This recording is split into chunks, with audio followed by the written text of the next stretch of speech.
if you're standing up against this kind of leader, then expect that they will not sit idly by. They're going to attack you. And we know that. But I firmly believe that the right, what is right, true, will prevail against lies. And I believe that the Filipino people will always side with democracy. The Filipino people will always side with freedom. And the Filipino people will always side with our cherished Filipino values. So we should keep on standing up, because the moment we give in to the threats, we give in to the fears, then therefore we would lose by default. That's Philippine Congressman and opposition member Gary Alejano. Up next on the All Things Risk podcast.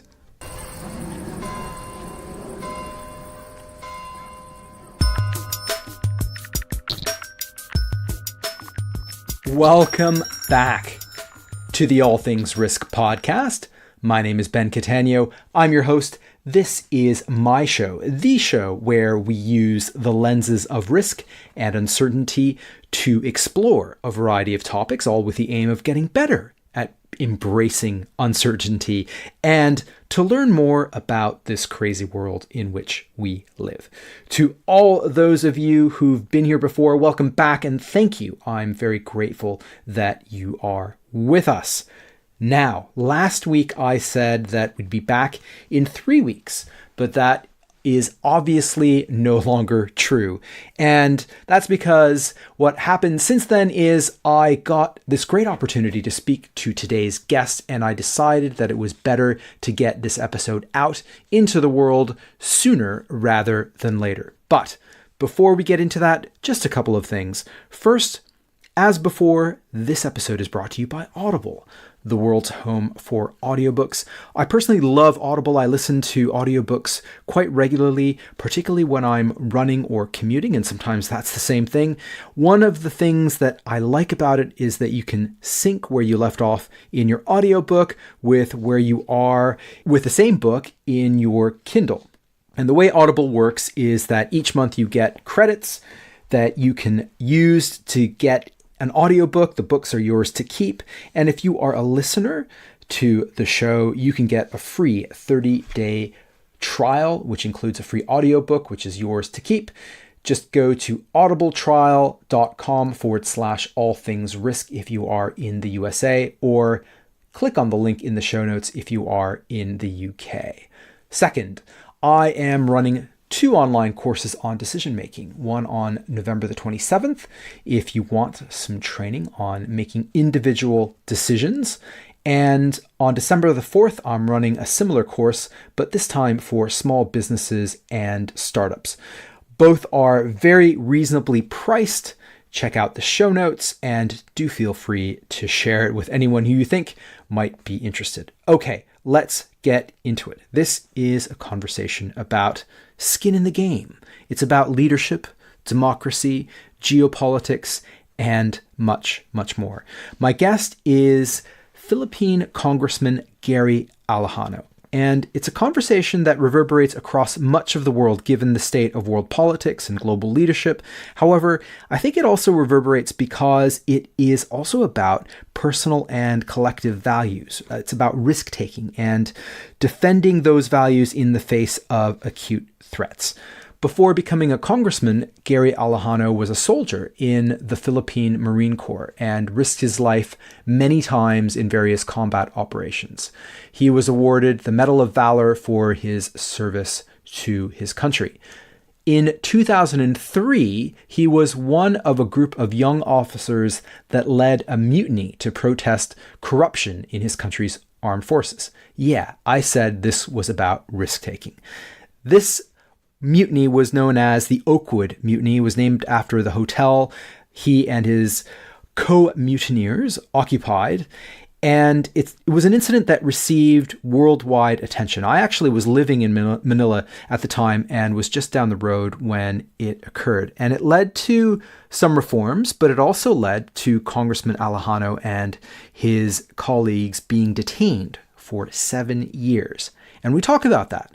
We also talk about his becoming a congressman, opposing his president's war on drugs. That's Rodrigo Duterte's war on drugs, which has led to the deaths of over 20,000 people in the Philippines by some estimates.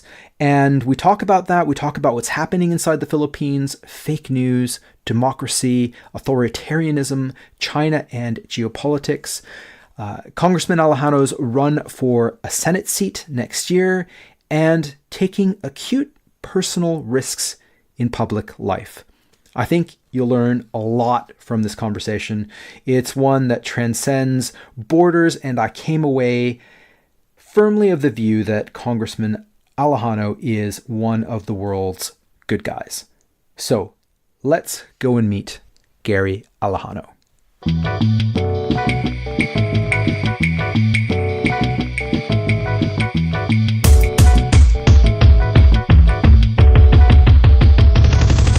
Congressman Alejano, Gary, welcome. This is the All Things Risk podcast, and we're going to talk about some risks to democracy and the Philippines and a whole bunch of very interesting things, but welcome. Thank you, Ben, for having me in your program. So I want to delve into a number of very interesting topics, but before we do that, could you tell my listeners who come from all over the world, who are you? What are you? What is your background? Well, before I joined the Philippine Congress, I was a captain of the Philippine Marine Corps. I graduated from Philippine Military Academy in 1995. Then I joined the Philippine Marine Corps. I was assigned in almost all parts of the Philippines, especially in the southern part of the Philippines called Mindanao, where I was exposed to fighting the terrorist Abu Sayyaf, the Moro Islamic Liberation Front, and the New People's Army. So I was, involved in the all-out war against the MILF in the year 2000 during the time of President Erap Estrada, where I almost died there. I was wounded in action, but fortunately I survived that.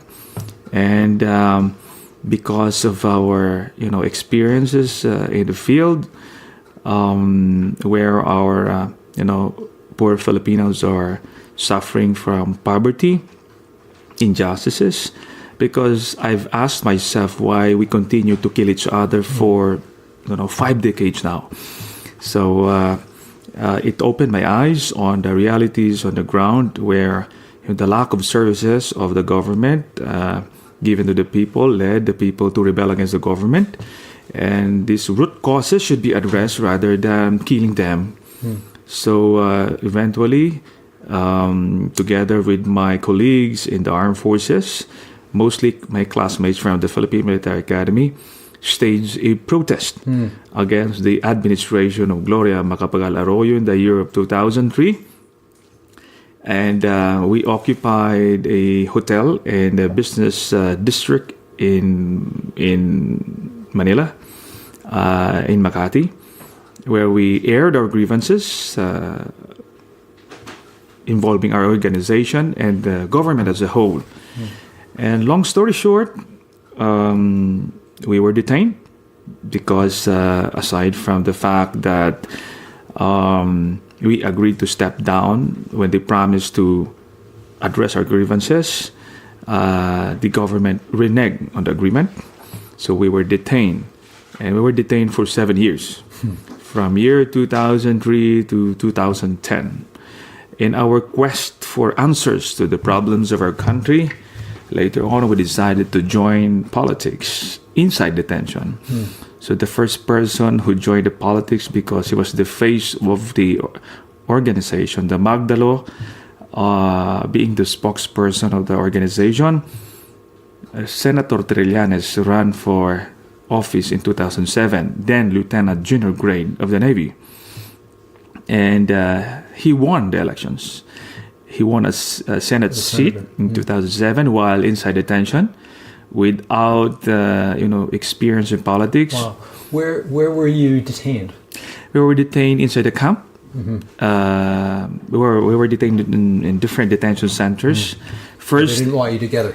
yes, first in the intelligence service of the Armed Forces of the Philippines inside Camp Aguinaldo, the general headquarters, and later on we were transferred to Fort Bonifacio in the Marine camp, and later on we were transferred to the police detention center in Camp Crame.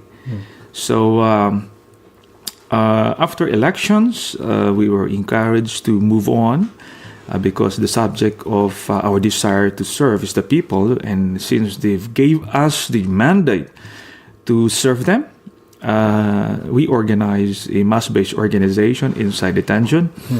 And finally, when we got out in 2010, because of the amnesty granted to us by the next administration after Gloria Macapagal-Arroyo, we were released from detention. And in 2013, we joined the elections in the Philippines, in the party list elections, because in the Philippines we have two kinds of representation. One by geographic area, we call it district, and the other one is through sector or minor political party.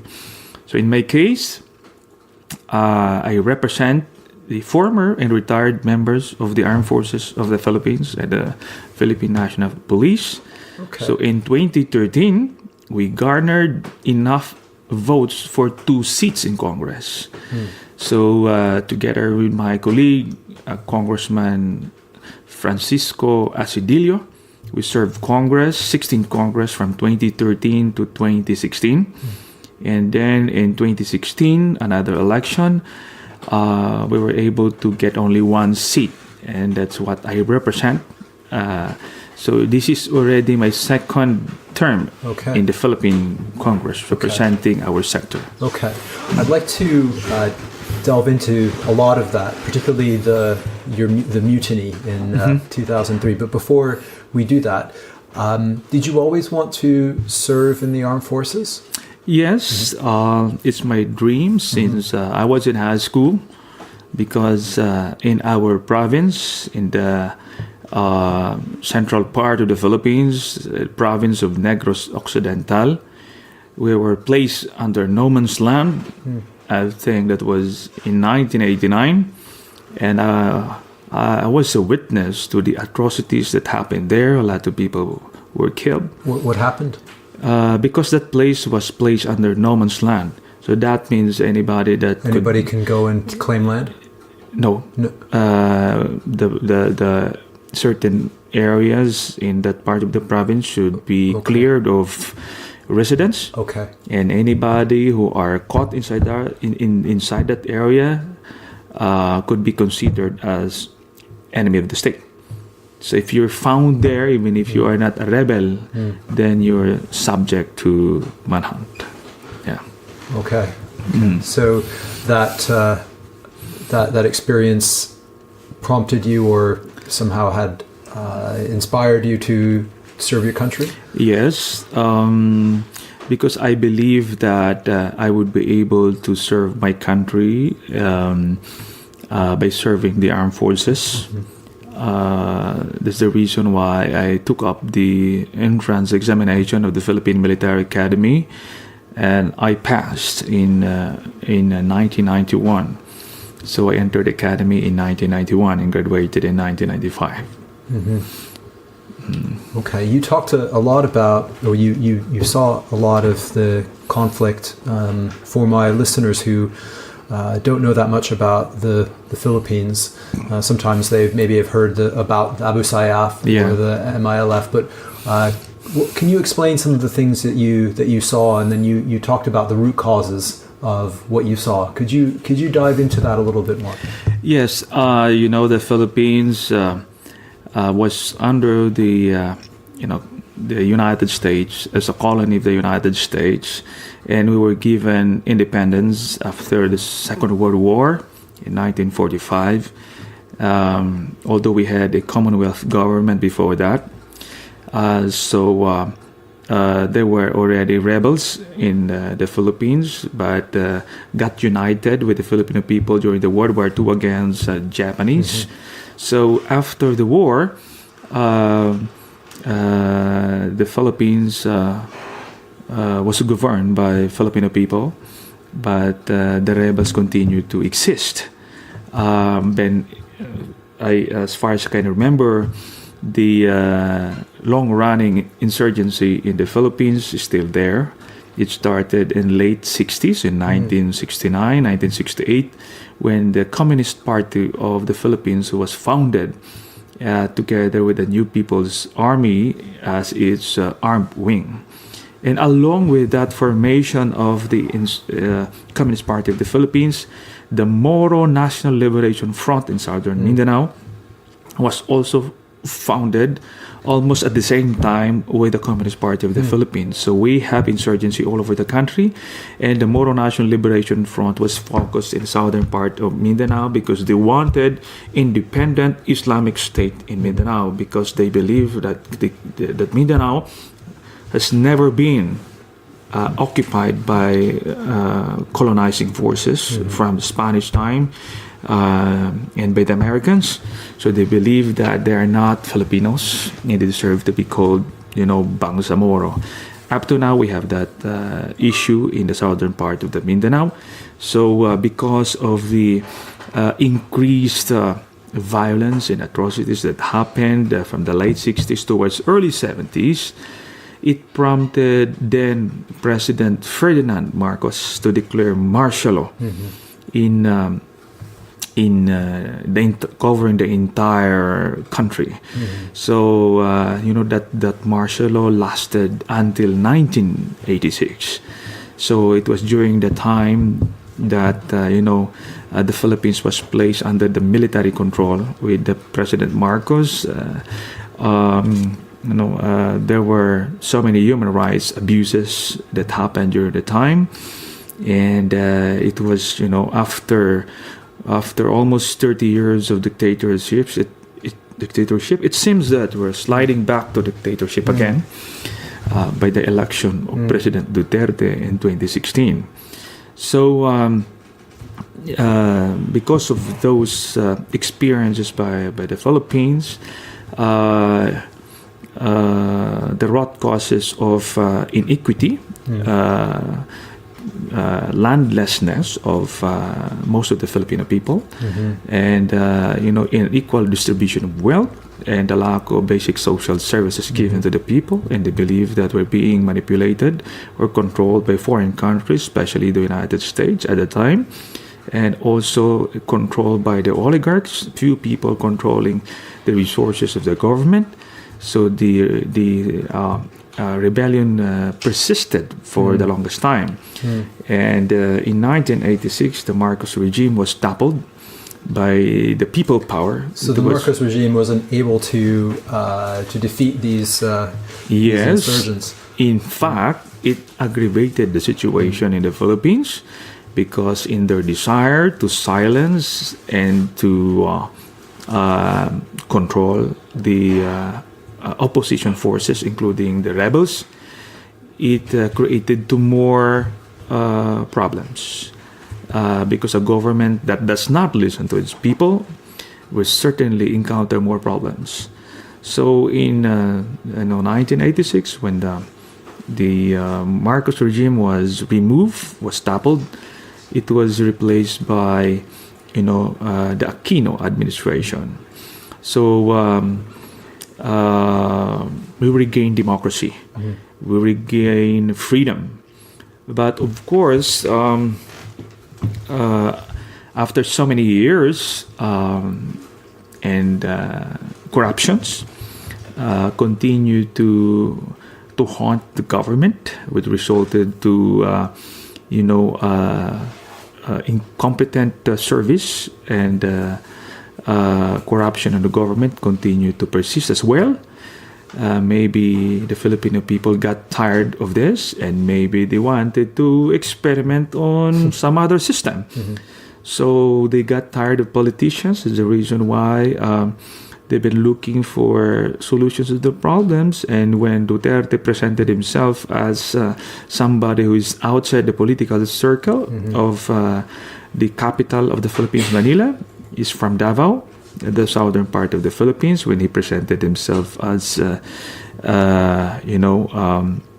simple, sincere, and has the political will to address the problems of the country, the Filipino people gambled in trying to, elect that kind of president or politician. And that's the reason why we are now reaping the consequences of our gamble. Yeah. What before we dive into some of the more recent history of the Philippines, and there's so many comparisons you could make between the Philippines and what's happened recently in Brazil, for example, what's happened in the United States, but you've spoken out and acted out against corruption throughout your public life, and I'd like to like you to maybe go back to the mutiny of the 2003 and talk to my listeners. If you could tell them a little bit about what was happening and a little bit more about what you decided to do and why, and particularly, that's a risky thing that you did. Yes. You could have faced all kinds of consequences. We could have died. We could have died in that. Yeah. Yes. Well, it all started when we were still cadets in the Philippine Military Academy. It opened our eyes on the realities of our country, because at that time, some graduates or alumni of the Philippine Military Academy were involved in corruption. So we asked ourselves why such thing happened. And we realized that it could also happen to us, because we're molded in the same institution, we're taught of the same ideals, and we would be exposed to the same environment, and we would be promoted in the same, career ladder. Most likely we'll end up like them in the future. So we discussed among ourselves, especially our classmates, members of class of 1995, what we should do in order to avoid that in the future. So we committed to ourselves not to commit acts of corruption. We should live a simple life, and we should serve our country well. And we should continue to meet with each other, continue to support each other, because the moment one is isolated, he could, be frustrated, and, might prompt him to resign from the service, or if not, be eaten by the system. So if how does that happen? How can that happen, being eaten by the system? Does it happen slowly? Yes, you of take course. One step, and then all of a sudden another step, and another step, and all of a sudden someone is consumed. Because the perspective of a young lieutenant is different from the general.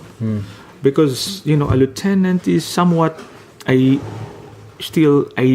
embrace that ideals, But as he experiences the things on the ground, and he allows those things which he believes are not right or correct, then he starts to compromise.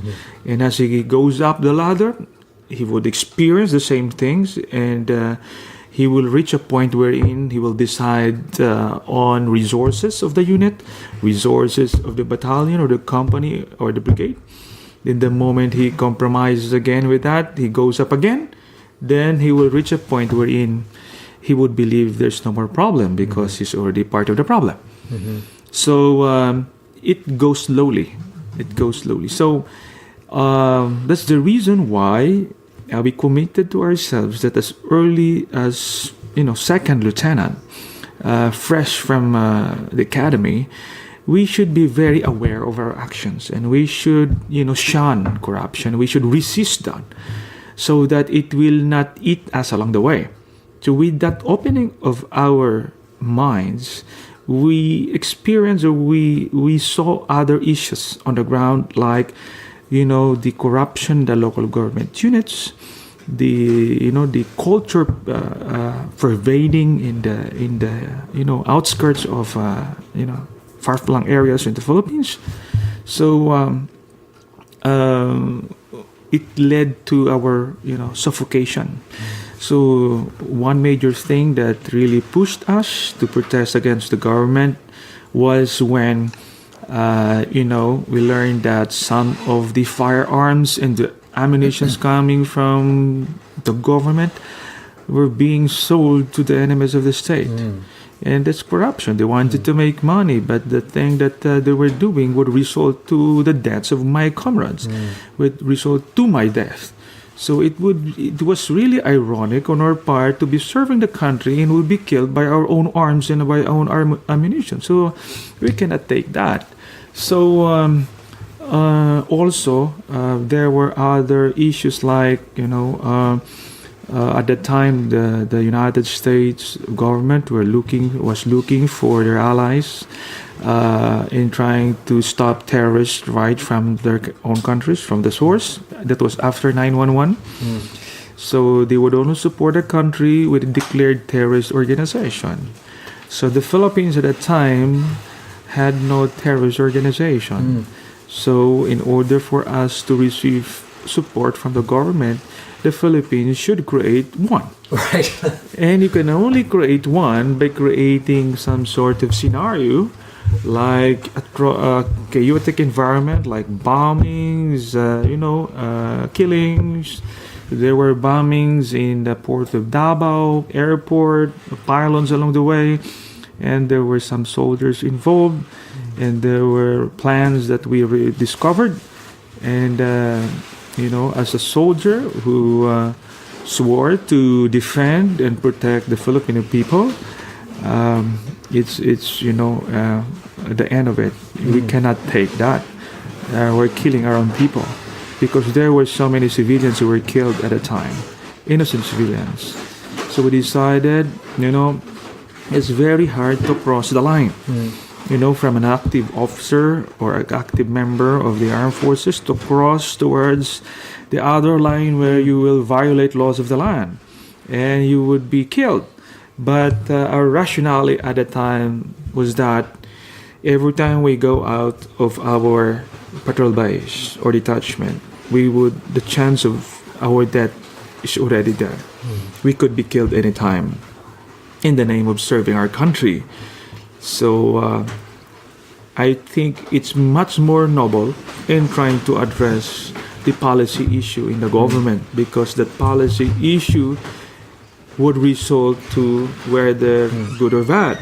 So we need to address that. So we decided to go out into open and address the issue by informing the people that we are facing certain problems with the country, and that's our way of protesting, by wearing our uniform and bringing our arms. But we did not fire a single shot. We just protested and enumerated our grievances against the government, and the government promised to address them. So that is the outcome you wanted. Yes. So I remember at the time people were saying this is a coup attempt. This is an attempt to take power.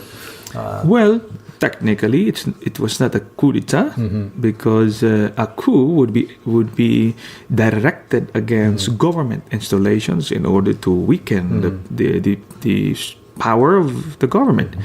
So in Makati, we took over a certain hotel, Oakwood, and it's a private entity. It's a private building. It is not a government building, and we did not attack anything. We just walked in and we just aired our grievances. So, but again, it depends on how you interpret it legally.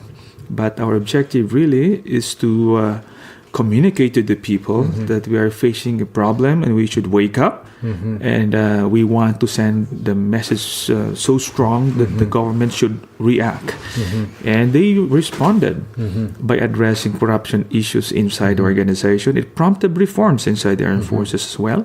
They took notice of the combat equipment and clothing provided to the soldiers. So instead of holding the resources in the headquarters, they prioritize the front lines. So it resulted in some kind of reforms. They address also the certain group of people that controls the budget of the armed forces. So they addressed that, and also they took notice of our concern on housing program for our soldiers and medical attention and benefits that should be given to the soldiers. So I'm happy that at least it prompted some kind of reforms inside the organization, and I believe that our message is still alive up to now because it opened the armed forces to some sort of criticism and investigation. Because before, it's a closed organization, you cannot just investigate the organization. I suppose it raised the awareness. Yes, it raised the awareness that they should listen to the junior officers because they used to, during our time, they could say, wait for your time. You should be silent and follow orders. So this time around, they're more open to, listening to junior officers and enlisted personnel who are exposed in the front lines. So those kind of reforms as well. So I'm curious what your kind of assessment, your calculus was, because that was one outcome. There was another outcome that perhaps a faction of the military could have attacked you guys and killed all of you. How did you come up with this plan? How did you assess what was the right thing to do? We decided that right from the start we should not be there to kill our fellow soldiers. We're not there to attack camps. We're not there to destroy government buildings or private buildings. So we're there to air our grievances. We're there to defend ourselves. The moment the government attacks us, we should defend ourselves.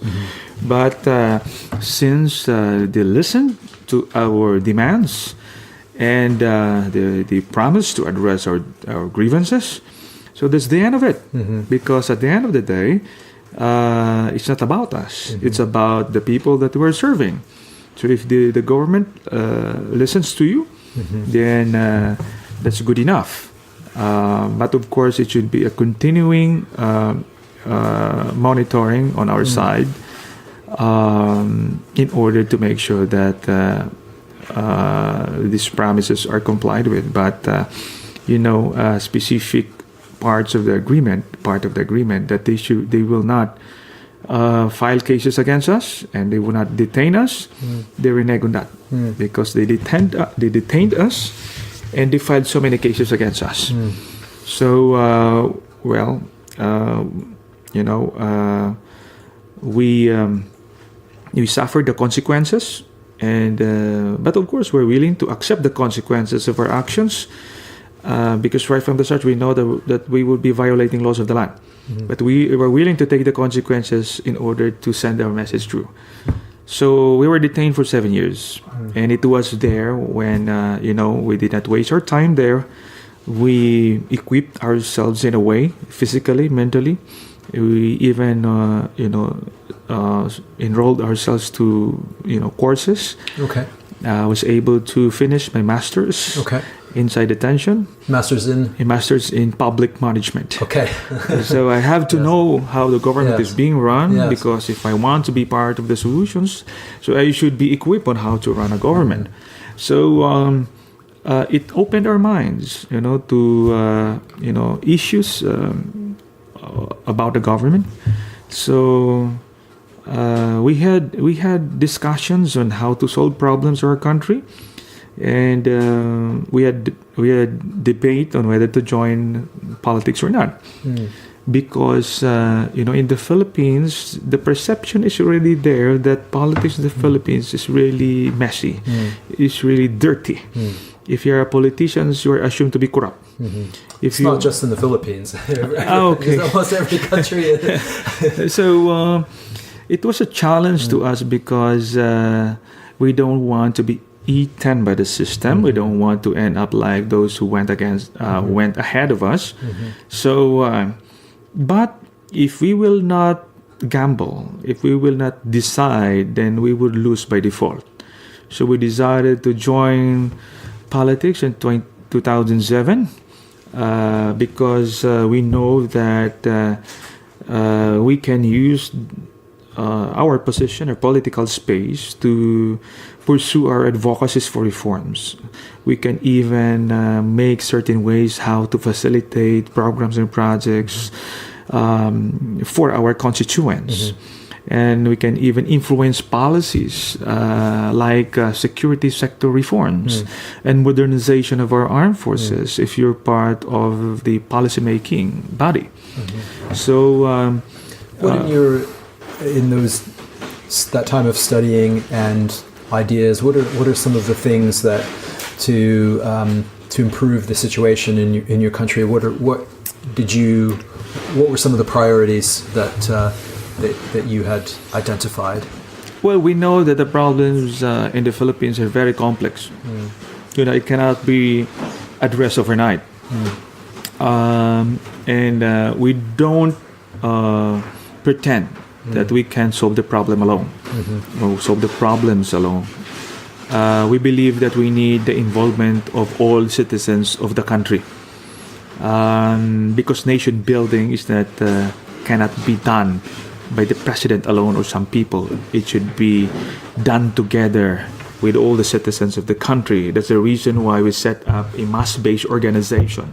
We call that Samahang Magdalo, because we wanted them to be responsible citizens doing their share to the country by being a good citizen, by loving their country, serving the people, loving their family, taking care of the environment, participating in elections but not selling their votes, paying right taxes to the government, and by not bribing government officials, or if you're a government official, you should not be bribed, and also being a good example to our fellow men. So those are the basic code of conduct of the organization, and we're engaged in community activities in order to help for Filipinos, because we want to develop the heart of service among our members. So we initiated that inside detention. It was born inside detention.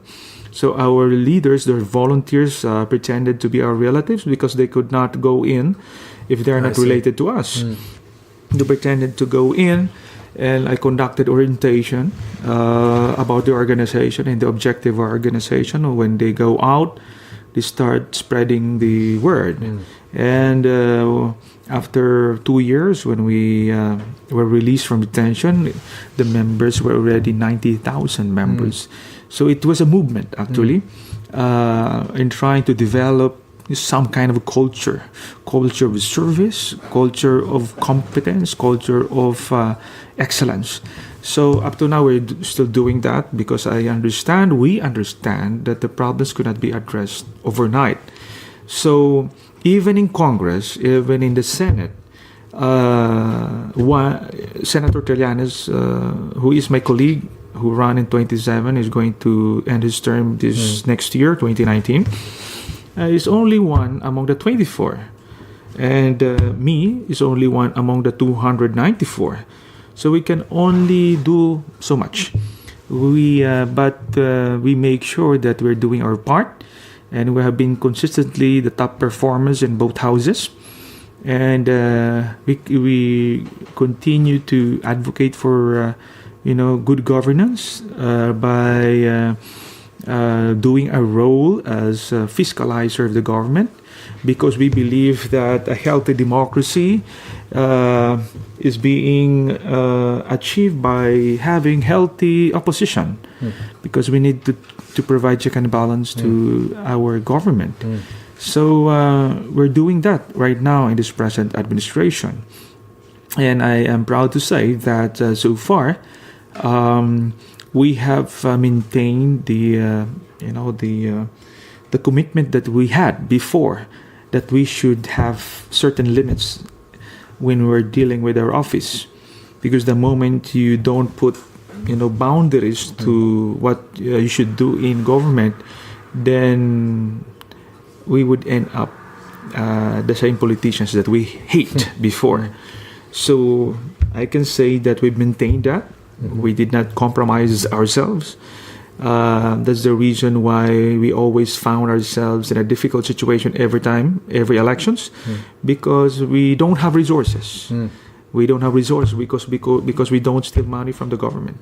So we always bring our issues to the people because they can always help us. And I'm happy that they're always supporting us every elections. So that's the reason why it's just but proper to give them back the sincere service that we should give them, because they're the ones that gave us the mandate and nobody else. Well, can we talk a bit about your president and the shift to authoritarianism, perhaps, that is seems to be taking place, which is a global trend, but one that struck the Philippines 2.5 years ago, I think. 2016 of May. Yes. Well, our listeners should understand that our president right now, President Duterte, was a long-time mayor in a city down south, Philippines, Davao City. So he was a mayor for more than 2 decades there. And because of the security problems that all of the cities and municipalities were facing at that time, he instituted a strong arm rule by trying to eliminate the so-called menace of the society. But it turned out to be, it was used to other purposes as well, to perpetuating power, of course. So he was a virtual dictator in Davao City. Nobody crosses his path. So it was a known issue in Davao that people are killed by the Davao Death Squad. It was actually investigated by now detained Senator De Lima when she was still chairman of the Commission on Human Rights. That's the reason why Duterte got back at her. So she was detained right now. So she's the senator. Was the Senator Laila De Lima, who was the most vocal critic of the president, and she was accused of drug trading without a single gram found in her possession. Yeah. Now, since I believe that since Duterte found his strategy working in Davao when he was elected as president, because that's what he promised the Filipino people, that he would be addressing the illegal drugs and criminality in the Philippines within 3 to 6 months. He promised that. Sounds a bit unrealistic. Yes. Yeah, we know that it's unrealistic, but the people believe. The people bought it. He promised to address. And there's something appealing in all of that. I imagine, if there's a lot of corruption, it's similar to what's happened in Brazil recently. Huge amount of corruption, and something very seductive about one person coming in and saying, "I can fix everything." Yes, but I must say that the Philippines is very resilient. Yes, we have so many problems. We have corruption in government. We have poor people. We have inefficient services. But I must say that during the time of the president before Duterte, we're already around 6 to 7% in our GDP. And the economy was going up already. So I must say that every administration has its focus, and I believe that the economy should come first, because all our problems is just a result of lacking resources or lacking food on the table, and people just wanted to survive, and maybe they committed crimes just to survive, like illegal drugs, rebelling against the government. So,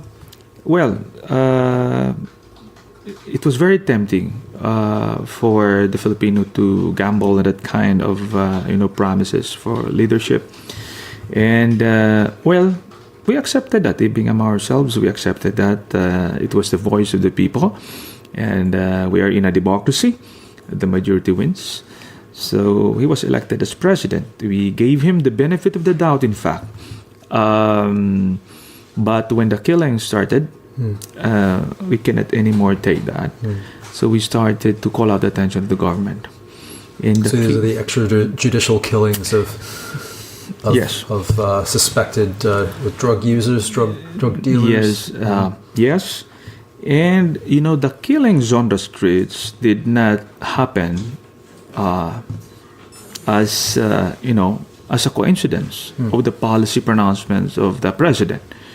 They did not happen for out of nowhere. It was a result of the policy direction of the president, because in every opportunity the president has been saying that he's going to kill those involved in illegal drugs, and he condoned, he encouraged, even rewarded police personnel, authorities, if they kill those involved in drugs without any evidence or obviously due process. Yes, nothing like this. And he even said that if one of the members of the family is involved in drugs, you can kill him. Parents can kill your children. So he's instigating that. So because what happens there is that if I, for example, I don't like my neighbor or something, I can just accuse him of being involved in illegal drugs, even if I don't know. I just don't like my neighbor. So it can create all kind of distortions. That is one of those unintended consequences of this war on drugs. And they came up with the list. They have this drugs list. Yes, drug list. They have this so-called tokhang strategy. Tokhang is composed of two words, tok and hangyo. So this is a Visayan term, which is the dialect of the president in southern part of the Philippines. When you say tok, you're going to knock on the door and plead to the suspect that you should stop doing it. But what happened really is it's not knocking on the door and pleading. They just list down those who are suspects together with local chief in that certain area. When they come up, when you draw up a certain list, then it seems that people accept the fact that when you're killed, then it's because you're somehow justified. You justify the killing because you're in the list. How do they come up with the list? We've been asking the government, how do you validate that? Because a local village chief can put your name in that list because you are a threat to his political career or a threat to his business or whatsoever. So they just come up with a list, and the police will coordinate with that. In some ways, it's a way of institutionalizing the corruption that you've fought against. Yes, and we're saying that if they are so certain that that person is involved in illegal drugs, then therefore they can always file a case. If they have validated that, then they can file a case.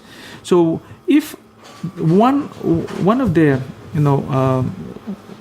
one of the speeches to the president, I've remembered that the reason why the drug addicts or suspects were killed is because of our faulty justice system. If you file case against a suspect, you can always post bail or be cleared by the court because the judge can be bought. So, if our problem is our justice system, then we should tokhang or address our justice system, not the manifestation or the result of this faulty system. Because at the end of the day, if you don't address the system and you are killing the result of that system, then after some time, the problem will continue to show up because you have not addressed the system. And one of the findings of other countries, like Mexico, Colombia, of the cause of the illegal drugs use and abuse is poverty. So we need to address that as well, because most of the people that were killed were poor people. They wanted to survive, they want to make money, and along the way they tried the illegal drugs and they got hooked to it. And when they got hooked to it, there's no program in the government, so there's no rehabilitation. And they get victimized by the government, by our government. So they're victims 3 times over, by poverty, by illegal drugs, and by our own government. So instead of doing that, cutting short of the system, they should have addressed our justice system to make sure that those who are guilty are really punished. And we should also plug the hole, the source of the drugs coming from outside of the country.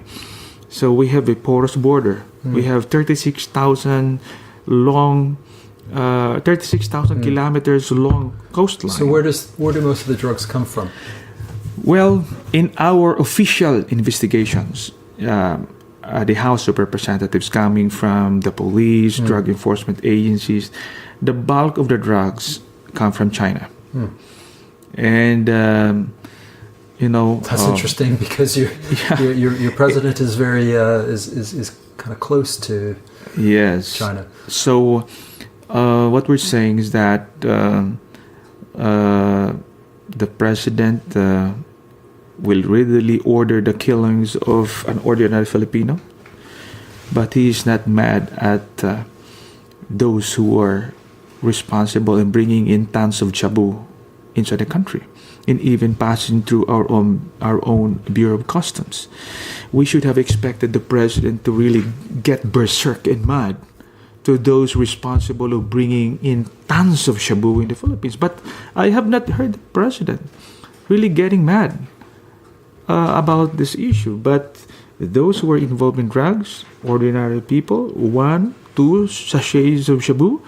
So shabu is it's like methamphetamine. Methamphetamine, yes, that's the prevalent drugs, illegal drugs in the Philippines. So I must say that I am one with the president in trying to address illegal drugs in the Philippines, but I don't agree with the means on how to address these illegal drugs, because the prescription that the president is trying to prescribe the public is much more dangerous or destructive than the problems that we are trying to address. The president is destroying democratic institutions like the police, like the Department of Justice, our justice system. How is he doing that? What is he trying to do?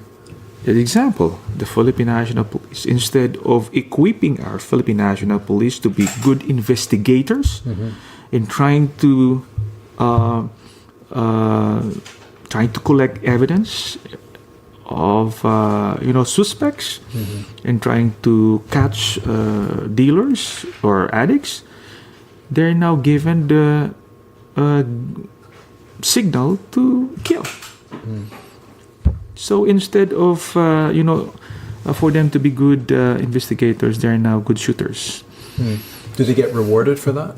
Yes, there were reports that aside from they're promoted and praised before the public by the president, there were reports that they were paid per head of killed suspect, and that's the reason why I filed an impeachment complaint against the president, and we've submitted information before the International Criminal Court because we believe that the president is committing a crime against humanity.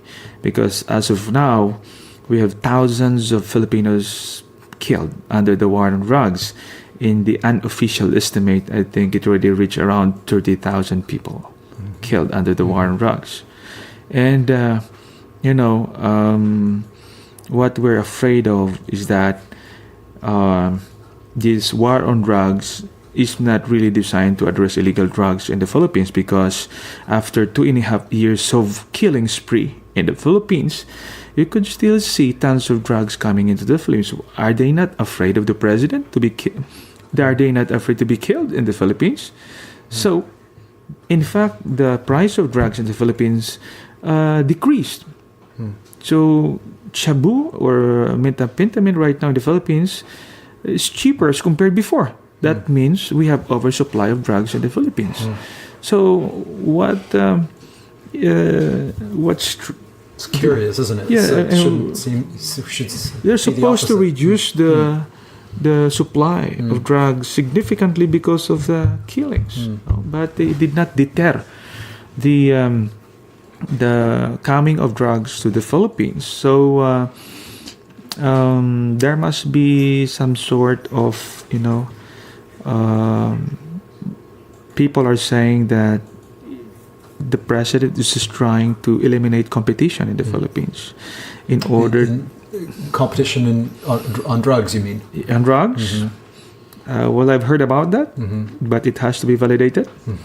And they're trying to cut competitions and monopolize the supply of drugs in the Philippines because his son was accused of being involved. But he even defended his son. He said before that regardless of who is ever involved in drugs, even his son, he will kill anybody, including his son. But it did not happen. So it's a known fact in Davao that his son was involved in that illegal activities. He was the one. He was reported to be in charge of the port in Davao. But again, I would be convinced if after 2.5 years of this, the illegal drugs and criminality went down significantly, but it did not happen. So that means your policy is not working. I think it's time for you to reconsider your strategy. We have been suggesting to propose some kind of a, humane way of dealing with this problem. Because I've heard former President Javier of Colombia said that if you treat illegal drugs abuse purely as a criminal issue, it will aggravate the situation. It will not solve the problem. But Duterte lambasted Javier. You don't intervene in the affairs of the government. The evidence on the wars on drugs, from whether you look at Colombia or Mexico or Thailand, demonstrates that they don't seem to work at all. Yes. When you criminalize and not address the root causes, it just perpetuates and institutionalizes these things. It would appear so. The experience of the Philippines simply confirms the experiences of other countries who've been through this. Yes, and in Thailand's experience, I've heard that after Thaksin Shinawatra was deposed, the military junta investigated the war on drugs of Thaksin Shinawatra, and they found out that more than half of those killed in the war on drugs of Thaksin Shinawatra were not at all involved in drugs. Because you can always put the names of the people you don't like. So right, it's a way of silencing opposition. Yes, opposition.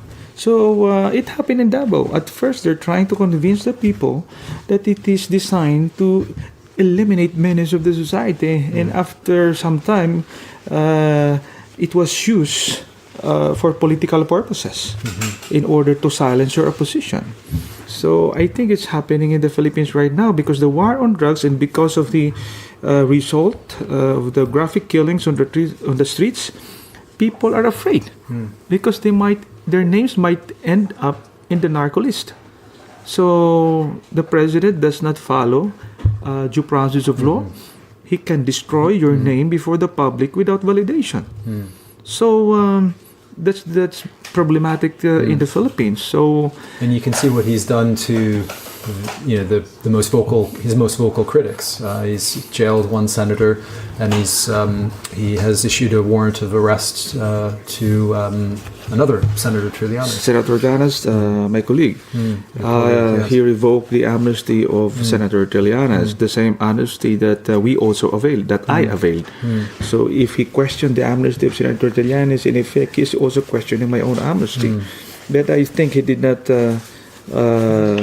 do their homework because Trillanes actually applied for amnesty, and in that application contained the admission of guilt.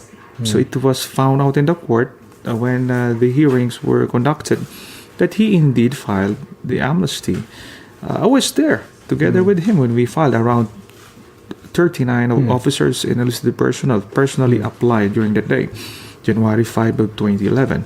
Now, President Duterte is trying to undermine democratic institutions. He's also issued I think a tax case against Rappler, which is Maria Ressa's yes, media outlet. Because Rappler has been reporting, has been publishing articles that were against the president or criticizing the government of Duterte. So you could see that in the Philippines, those who are going against the president, trying to raise the issues about his policies, are being silent. So Senator Dilema was already detained of Trump-up charges, and Senator Trillanes is being threatened of arrest because of the revocation of the amnesty. The church, which is involved in trying to preserve, preserve human dignity and preserve human rights, is also the favorite punching bag of the president. So he undermined also the Catholic Church in the Philippines and even the mainstream media, and trying to direct the attention of the people away from the sources of information, the church, the mainstream media, and even opposition, to his own propaganda machine, like bloggers and influencers in social media. And it created so much division in the Philippines because of this. The hatred, killing, blood, so I have not experienced this before in the past administration. How divided is the country now? Well, they have been demonizing the opposition forces and trying to say that they're out there to destroy the government of Duterte. And in the process, they weaponize social media, including the people, and trying to, curse, trying to demonize those who are expressing their dissent against the policies of Duterte. So even members of the family are fighting with each other, and even members of political parties are split up. So we have not been so divided before. Where does this go, do you think? Where can it go? Does President Duterte want to declare martial law? Well, he has declared already martial law in Mindanao. I think it's just an example or an exhibit to the people from Visayas and Luzon. He's conditioning the minds of the people that he could declare nationwide martial law anytime. So it is also an opportunity for the president to be close to the top brass of the military. He has been giving extraordinary attention to the military, which I suspect the purpose of which is to get their loyalty to him, because he believes that he could use the military in pursuing his own objective. So I support that, but it's a suspect for me, because any support that we we give to the armed forces should not result to personal loyalty, because the armed forces should be the defender of the people of the state.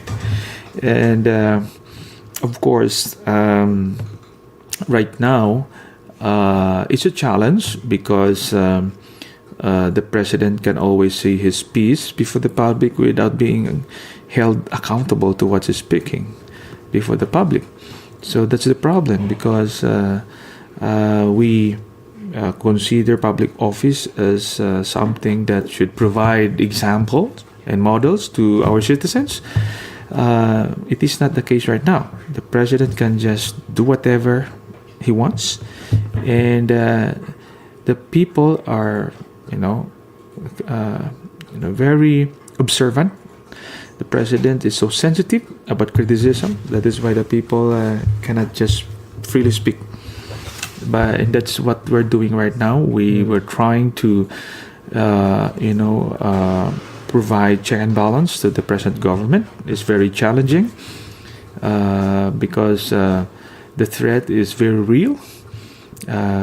People are killed, including priests, including politicians. Some are detained. So it is not really, encouraging to be part of or member of the opposition in the Philippines. What's the role right now, do you think, of China in what's happening in the Philippines? Beyond, we talked a little bit about the drug issue, but what geopolitically, China appears very close to Duterte. Well, I believe that China has compromised the sovereignty of the Philippines by, co-opting the present administration. The president has shifted from very close alliance with the United States to almost subservience to China. And that's the question. Why is he doing that? In fact, of our favorable ruling from The Hague, it showed to the world that China has no entitlement on the islands in Spratlys, but China did not respect that, did not recognize that. In fact, right now they're laying claims to 80% of our exclusive economic zone. And the last administration was very costly to China because the Aquino administration filed a case before the International Tribunal on the Law of the Sea. And it really hurt the reputation of China as a rising power. China wanted to maintain that reputation as a rising power, trying to provide leadership, trying to undermine United States, dominance around the world. And because of that, I believe that China intervened in our elections in order to capture political control. How did they intervene, do you think? Well, by supporting the president. Mm-hmm. And financially? Well, I believe so. Mm-hmm. So I cannot conclude. Mm-hmm. It has to be validated. Mm-hmm. And the Communist Party of China has struck a memorandum of agreement with the party of the president. And I believe they're doing that in order to influence policies in the Philippines. Because in their A to AD strategy, area denial, the anti-access area denial strategy, anti-access, that means they have to deny their competitor, the United States, in politics, economy, and in culture. And that's what China is doing right now. They want to isolate United States away from policies of the Philippines, and they're trying to isolate United States away from our economy and culture. And you can see the demeanor of our president. Right from day one of his presidency, he already lambasted the United States. And he did not wait for the ruling when he expressed, interest in going to China. He forgot that the ruling was about to be released, when the ruling was released on July 12 of 2016, we did not celebrate. It seems we're the ones who lost the case. So we did not celebrate. and he went to China to appease Xi Jinping. And China pledged support to the Philippines through increased investment and promise of loans to the Philippines. And I believe that the build strategy of Duterte is really designed right from the start to connect with the Belt and Road Initiative with China. So that is what we're facing right now. A closer relationship with China. I have no problems with that, as long as it did not, or it is not compromising our interest in the West Philippine Sea. Right now, we're very silent in the West Philippine Sea because they're trying to contain all information coming from the ground in order to paint a very beautiful picture of our relationship with China. But in reality, our fishermen could not freely fish in our own waters. We could not patrol our waters freely. In fact, our fishermen continue to face harassment from Chinese Coast Guard and Chinese Navy.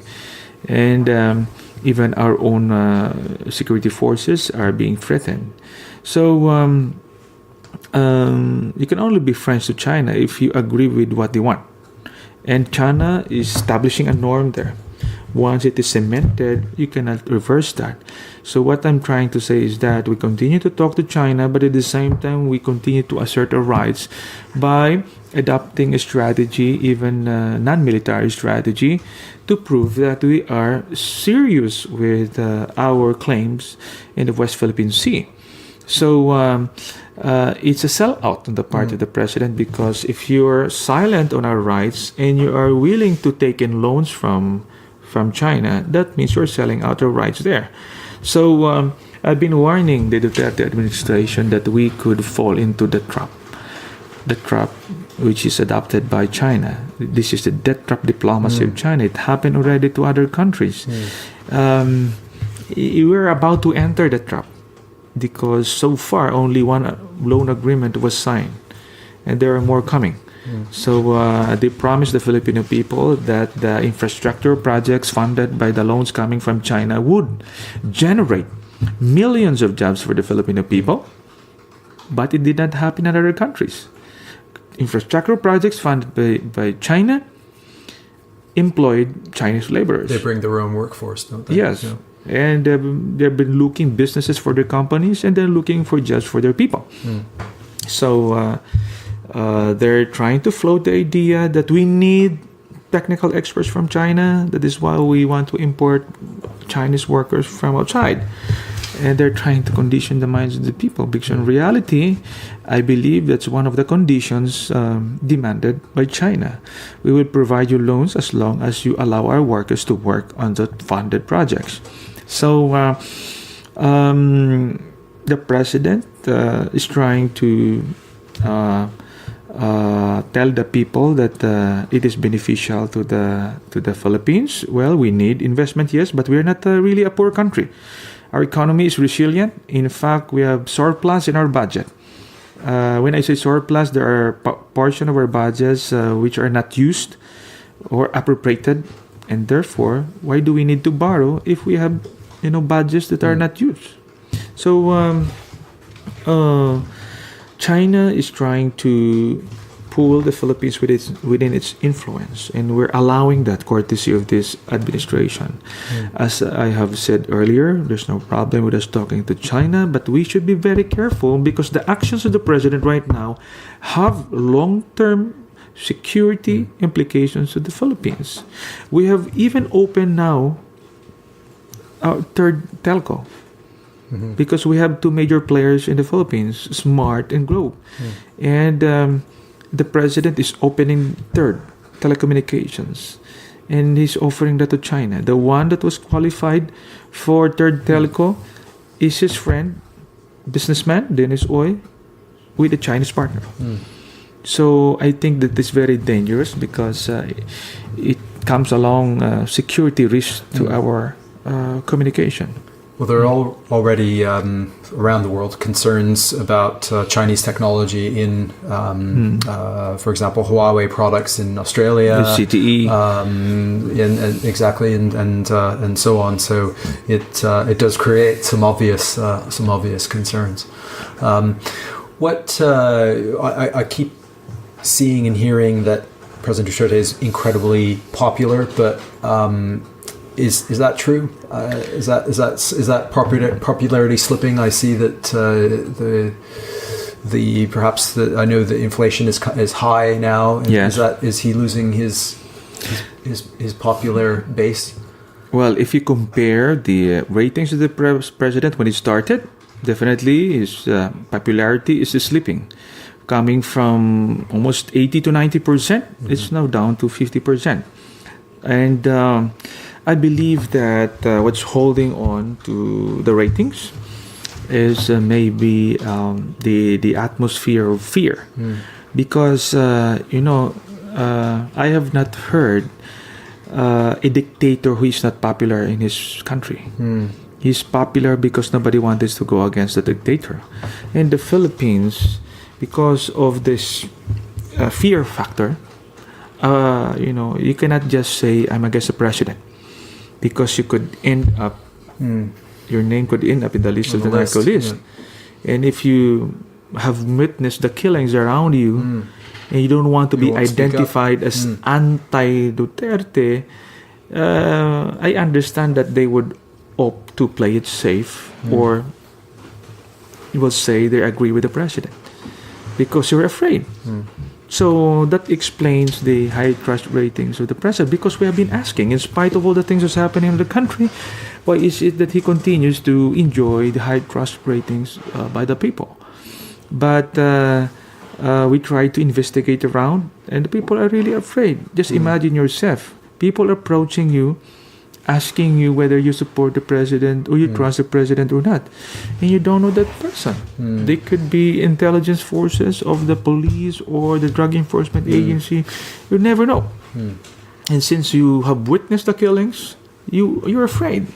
You could decide to be silent. So, but nonetheless, even if assuming he has the high trust ratings,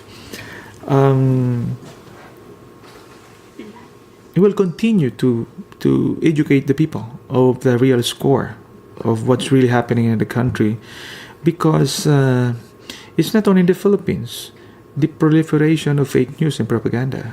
So they have been poisoning the minds of the people even before the campaign in 2016, and it is still persisting up to now. They keep on producing fake via news. Facebook and social media. Yes. And, they have billions of pesos. What role did that have to play in the election, do you think? Well, although only around 37% of the information available to Filipino from our social media, but it's also a fact that around 67 million Filipinos are on Facebook.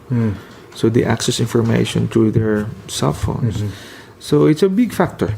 It's a big factor, but at least right now, Facebook has employed fact checkers on fake news, and many fake articles and sites have been reported already and were taken down by Facebook, and many of them were Duterte sites or supporters of Duterte. So it's a welcome development, but there's so many things to do still. I'm just saddened by the fact that Duterte succeeded in bringing out the worst in us. We are becoming violent, and we're becoming divided people. And I cannot imagine Filipino cursing publicly, because it's not our culture. Even here in the United Kingdom, the supporters of Duterte are going out to the streets cursing those who are opposed to policies of the president. So for me, at the end of the day, Duterte will just pass away. That means his term will end in 2022. We're the same Filipinos working for our country. And the very important part of our identity is our values. And we should not destroy that because of this temporary experience we're having right now. So we have so many things to do after Duterte. That's a great way to start to. I think we We've been going on for some time, but we should probably think about wrapping up. But one of the things I know you'll be running for Senate, and you've been in the public life. How do you just personally deal with potentially the risks associated with that? Well, I understand that when I joined the military in 1991, 1995, I joined the Philippine Marine Corps. I know that anytime I could die. And if you're really sincere in serving the country, you should be brave enough to face the consequences of their action. It comes with a trade. If you're standing up against this kind of leader, then expect that they will not sit idly by. They're going to attack you. And we know that. But I firmly believe that what is right, true, will prevail against lies.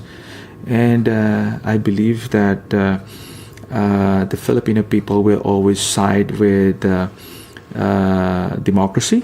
The Filipino people will always side with freedom. And the Filipino people will always side with our cherished Filipino values. So we should keep on standing up, because the moment we give in to the threats, we give in to the fears, then therefore we would lose by default. So I love my country, and there are so many Filipinos who love our country. And it is just but proper for us to fight for it, even for our life. I think that's a great way to end it. But Gary, Congressman, thank you very much for spending some time with me. Thank you very much, Ben, for the opportunity. God bless. Right. I hope you all found that interesting. I found it fascinating, and I took two big things away from that conversation that I think are applicable to a variety of contexts outside of what you just heard. And the first has to do with personal values. As you heard from Congressman Alejano, his values guided his decision-making and his actions, and it allowed him and his colleagues to become more resilient to their detention. Of course, I'm not saying go out and lead a mutiny, but looking at our own values is a great way to help guide our decision-making. Secondly, I thought that the conversation highlighted the power of accountability. Congressman Alejano and his colleagues held each other accountable for what they said they would stand for. And I think there's great power in that. Check out the show notes as usual. That's it. But before we go, check out our two courses on decision making, November the 27th and December the 4th. Links are in the show notes. And finally, I've started a newsletter as a complement to the podcast. It contains curated content from a number of useful, fun, and interesting sources. If you're interested in receiving that once every 2 to 3 weeks, sign up by going to allthingsrisk.co.uk. That's .co.uk. Thank you all for listening. We will be back soon. In the interim, and as always, don't forget, risk is life.